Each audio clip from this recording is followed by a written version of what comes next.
পরাজিত স্বৈরাচার ফ্যাসিবাদ আজকে এখনও কিন্তু উকি ঝুঁকি দিচ্ছে। এবং আমরা দেখতে পাচ্ছি আমাদের সাথে দীর্ঘদিন একটা রাজনৈতিক দল আমার কাঁধের উপর ভর করেছিল, আজকে তারা 5ই আগস্টের পরে হঠাৎ করে তাদের চেহারা পাল্টে গেল, হঠাৎ করে চেহারা পাল্টে গেল। তাদের যখন দুঃসময় ছিল তাদেরকে কিন্তু বিএনপি ছেড়ে যায় নাই, তাদেরকে আমরা কাঁধে করে রেখেছিলাম। যখন তাদের কোনো প্রতীক ছিল না, দলের রেজিস্ট্রেশন ছিল না, বাতিল হয়ে গেছিল, তখন কিন্তু এই বিএনপি ধানের শীষ দিয়ে তাদেরকে নির্বাচন করার সুযোগ করে দিয়েছিল। আর আজকে মনে হচ্ছে যে তারাই বিএনপির প্রতিদ্বন্দ্বী হিসাবে দাঁড়িয়ে গেছে, কিন্তু জনগণের মাঝে প্রতিদ্বন্দ্বী হিসাবে এখনো আসতে পারে নাই। মূলত তারা আজকে এই ভূমিকাটা পালন করে দেশে আরেকটা অস্থিরতা আনার জন্য চেষ্টা করছে। পরাজিত ফ্যাসিবাদকে যেমনিভাবে 72 থেকে 75-এর আওয়ামী লীগের সেই দুঃসময়ের কারণে আওয়ামী লীগকে কিন্তু এই দেশের মানুষ আর কখনো গ্রহণ করতে চায় নাই, কিন্তু আমরা দেখেছি সেই সময় এই আওয়ামী লীগের সাথে মিলে 86-এ তারা কিভাবে তারা আওয়ামী লীগকে জায়গা করে দিয়েছে।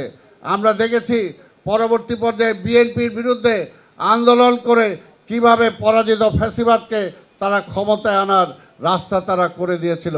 আজকেও প্রশ্ন করতে চাই তাদের কাছে যে আজকে যখন পরাজিত ফ্যাসিবাদের বিরুদ্ধে সম্পূর্ণ জাতি আজকে ঐক্যবদ্ধ, সব রাজনৈতিক দলগুলো ঐক্যবদ্ধ, তাহলে কেন আপনারা আজকে বিএনপির বিরোধিতা না, আজকে বলা চলে বাংলাদেশের বিরোধিতা আপনারা করছেন, গণতন্ত্রের বিরোধিতা করছেন।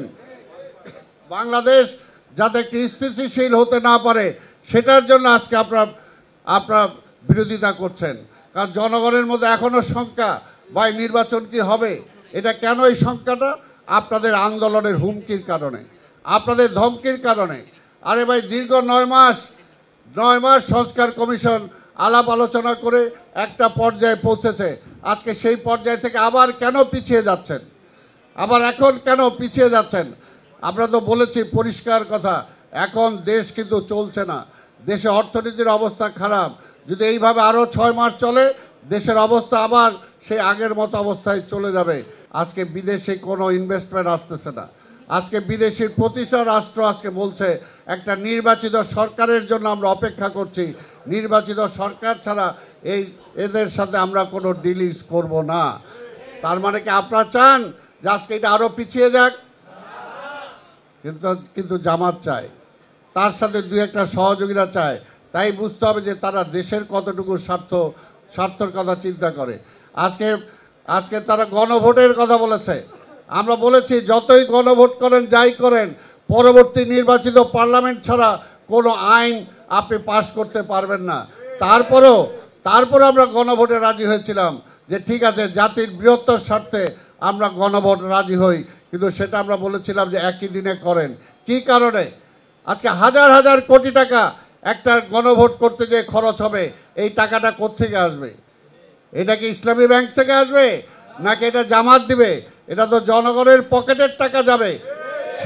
সেই চিন্তা কিন্তু তারা করছে না, অর্থনীতি 12টা বাজুক, মানুষ না খেয়ে মারা যাক, তাদের কিছু আসে যায় না, কিন্তু তাদের দাবিটাই মানতে হবে। আজকে সরকারকেও বলবো, যদি দাবির অগ্রগতি কারো ভূমিকা থাকে তাহলে সেটা একমাত্র বিএনপি দাবি করতে পারে, বিএনপি বলতে পারে যে সবচেয়ে জনপ্রিয় দল হলো বিএনপি। এই দেশের রাষ্ট্র ক্ষমতায় বারবার জনগণের সমর্থন নিয়ে বিএনপি এসেছে, কিন্তু আমরা এখনো কিন্তু সেইভাবে কথা বলি নাই, আমরা বলিও না। আমরা চাই সবাইকে নিয়েই ঐক্যবদ্ধভাবে দেশটাকে পরিচালনা করতে, এবং এখন একটা যেটা যে সব কিছু বাদ দিয়ে একটা নির্বাচন, জনগণের ম্যান্ডেট আমরা নিতে চাই। জনগণ ঠিক করবে রাষ্ট্র কিভাবে চলবে না চলবে। ওই 10-20 জন 50 জন মিলে ঠিক করে দিবে, যে দলের কোনো অবস্থানই নাই তারা ঠিক করে দিবে দেশ কিভাবে চলবে। এটা কি জনগণ মানবে? জনগণ সেটা মানে না। কাজেই জনগণের কথাই বিএনপি বলে, আর দেশের কথাই আমরা বলি, মানুষের স্বার্থের কথা বলি। বিএনপি নিজেদের ক্ষমতার জন্য কথা বলে না। যদি আজকের এই সরকার বলে যে রাজনৈতিক দলগুলো ঠিক করবে, তাহলে তুমি আসো কেন ভাই ক্ষমতায়? তাহলে এই সমস্ত উপদেষ্টারা কেন আছে?